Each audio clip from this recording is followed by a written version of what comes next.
આજે આપણે આવી ગયા છીએ અમરેલી જિલ્લાના છેવાડાના તાલુકા એવા વડિયા તાલુકાના ખડખડ ગામે જે વેલનાથ બાપુ એક સાથે 7 જગ્યાએ સમાધિ લીધી હતી.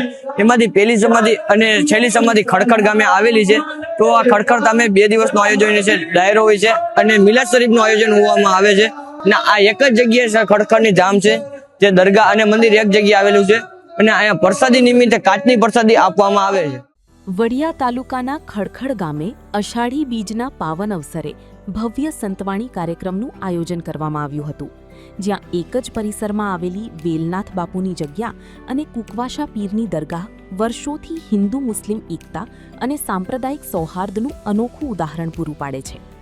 આ ધાર્મિક મહોત્સવમાં બંને સમાજના શ્રદ્ધાળુઓએ મોટી સંખ્યામાં હાજર રહીને ભાઈચારાના વાતાવરણમાં સંતવાણીનો લાભ લીધો હતો. તેમજ અહીંની વર્ષો જૂની અનોખી પરંપરા મુજબ શ્રદ્ધાના પ્રતીકરૂપે અપાતા કાચના ટુકડા પ્રસાદી સ્વરૂપે ગ્રહણ કર્યા હતા, જે ખાતા જ સાકર બની જાય છે તેવી લોકવાયકા છે. આમ સમગ્ર કાર્યક્રમ પરસ્પર પ્રેમ અને સામાજિક સમરસતાના સંદેશ સાથે શાંતિપૂર્ણ માહોલમાં સંપન્ન થયો હતો.